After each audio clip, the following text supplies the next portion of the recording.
vai ser abençoado, porque Jesus vai derramar o seu poder. Que a paz do Senhor esteja contigo nesta manhã de domingo, que Deus possa estar abençoando a tua vida.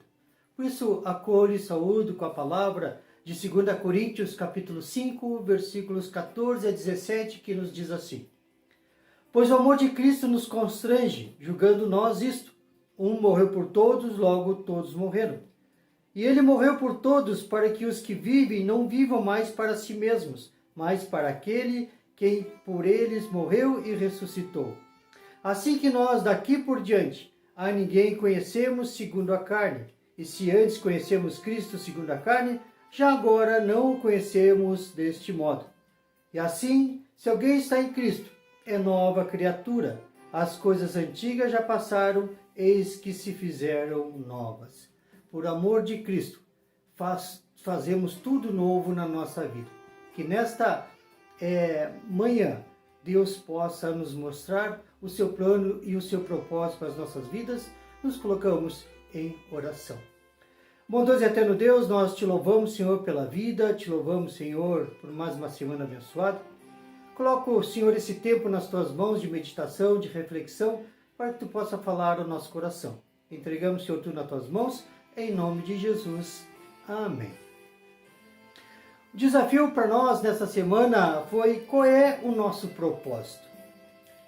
E eu queria compartilhar uma palavra de 1 Tessalonicenses, capítulo 1, do versículo 2 ao do versículo 10, que fala nessa passagem que o tema central é dar graças a Deus pela fé e também pela vida cristã dos Tessalonicenses. É uma mensagem que vai falar de fé, esperança e amor. 3 virtudes daquele que crê. Assim como Paulo já colocou em 1 Coríntios 13, 13. Também essa mensagem vai falar da vinda do Senhor Jesus, porque os Tessalonicenses, eles criam que eles estariam vivos ainda antes de Jesus voltar. E aí estavam ficando preocupados, porque alguns irmãos já haviam morrido, e eles queriam saber. Fala também da vida cristã, a vida cristã como uma vida de união com Deus, uma união com o Senhor Jesus, é uma vida completa de dedicação a Deus. É uma vida de amor uns pelos outros. Por isso eu compartilho os 2 primeiros versículos, o versículo 2 e o versículo 3 de 1 Tessalonicenses, que nos diz assim: Damos sempre graças a Deus por todos vós, mencionando-vos em nossas orações e sem cessar, recordando-nos diante de nosso Deus e Pai, da operosidade da vossa fé, da abnegação do vosso amor e da firmeza da vossa esperança, em nosso Senhor Jesus Cristo. O apóstolo Paulo fala de sempre poder agradecer, estar sempre em oração, como no capítulo 5, 17, vai dizer, sem cessar. Também Paulo diz que recorda da fé operosa, da fé que faz, da fé que age, muito tempo trabalhoso, difícil, produtivo também, mas também ele fala de abnegação do vosso amor, da dedicação sacrificial, da firmeza na esperança, no aguardar a vida eterna.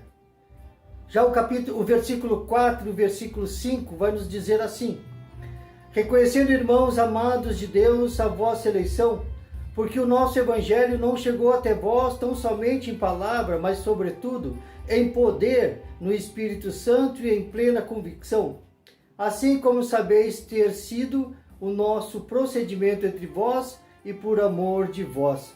Paulo continua reconhecendo que os eleitos de Deus, eleição é o amor de Deus em ação. Outra passagem vai dizer que são os ternos afetos de misericórdia. E a palavra de Deus, a boa nova, o evangelho da salvação, não chegou somente em palavras, diz o apóstolo Paulo, mas em poder do Espírito Santo. Chegou também em convicção, no procedimento do amor. O evangelho não é a apresentação de uma ideia, mas é a operação de um poder. Quando o evangelho é pregado, o poder de Deus está em operação para a salvação das pessoas, tirando dos poderes de destruição e transferindo para a nova vida. E Paulo continua, versículo 6 e versículo 7, assim: Com efeito, vos tornastes imitadores nossos e do Senhor, tendo recebido a palavra, posto que em meio de muita tribulação, com alegria do Espírito, de sorte que vos tornastes um modelo para todos os crentes da Macedônia e na Acaia. Paulo diz que eles se tornaram seus imitadores. É interessante essa questão de ser imitadores, tendo recebido a palavra de Deus. Paulo nunca diz para a gente ser igual a Deus, mas imitar o Cristo que age em nós. E ele disse isso no meio da tribulação. E quando vier a tribulação, Paulo diz, faça com alegria, não porque a gente quer, mas porque o Espírito Santo, o fruto do Espírito, age em nós. Só o Espírito Santo é capaz de dar a alegria no meio de uma grande aflição, no meio de um grande sofrimento. E aí eu acho interessante que ele fala, torna-se modelo, de imitador para ser modelo, de ser aquele que está aprendendo para aquele que vai ensinar. E aí Paulo nos últimos versículos 8, 9 e 10 diz assim: Porque de vós repercutiu a palavra do Senhor, não só na Macedônia e Acaia, mas também por toda parte se divulgou a vossa fé para com Deus, a tal ponto de não termos necessidade de acrescentar coisa alguma. Pois eles mesmos, no tocante a nós, proclamam que repercussão teve o nosso ingresso no vosso meio, e como deixando os ídolos, vos convertestes a Deus, para servirdes o Deus vivo e verdadeiro, e para guardares dos céus o seu Filho, a que ele ressuscitou dentre os mortos, Jesus, que nos livra da ira vindoura. Repercutiu, refletiu, abrangiu a palavra do Senhor, divulgou a fé com Deus, a tal ponto de não ter necessidade de acrescentar alguma coisa, porque estava tudo perfeito dentro das nossas limitações. E eles da Macedônia, da Acaia, tiveram a relação com esse povo de Tessalônica. Proclamar que repercussão teve o ingresso no meio. E aí a repercussão foi deixar os ídolos e se converter a Deus para servir ao Deus verdadeiro. Para guardar dos céus o seu Filho, a quem ele ressuscitou dentre os mortos, Jesus, que nos livra da era vindoura, nos disse o versículo 10. Paulo dá graças a Deus pelos Tessalonicenses. As notícias sobre a fé e a vida cristã dos Tessalonicenses se espalharam pelas províncias, como disse, da Macedônia e da Acaia. A pergunta feita foi, qual é o nosso propósito? O nosso propósito é ir e evangelizar. Por isso, nesse propósito de ir evangelizar, temos que aprender 3 coisas. É como fazer isso. Primeiro, ter uma fé que opera, ou seja, uma fé que executa, uma fé que produz, uma fé com ação, uma fé que age, que transforma. Não é uma fé na teoria, mas uma fé que dá fruto. Pelo fruto vos conhecereis, produzir frutos de arrependimento. A fé e a confiança dos Tessalonicenses é uma das preocupações de Paulo. Uma fé que deixa para trás e segue em frente. E assim é para nós, ter uma fé que vá para frente e não pare no lugar. Segundo, ter um amor que trabalha com abnegação, ou seja, com renúncia, com sacrifício, com rejeitar as coisas do mundo. E tudo isso, esse amor que trabalha no serviço para o Senhor. Havia demonstrado aqui o seu amor especialmente aos estrangeiros.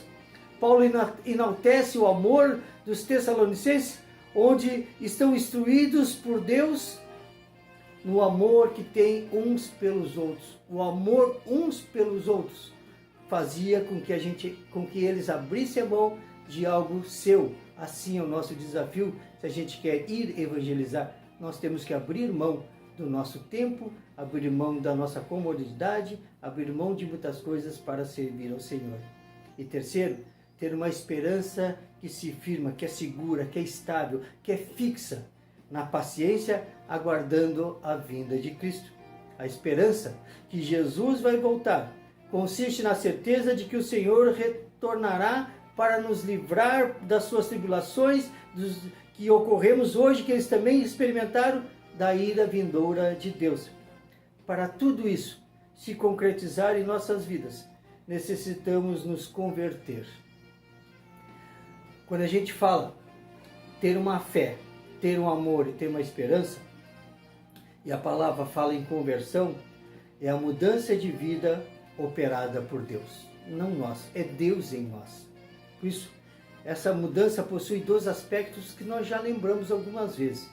Primeiro, muda o nosso relacionamento com o pecado. Isso chama-se arrependimento.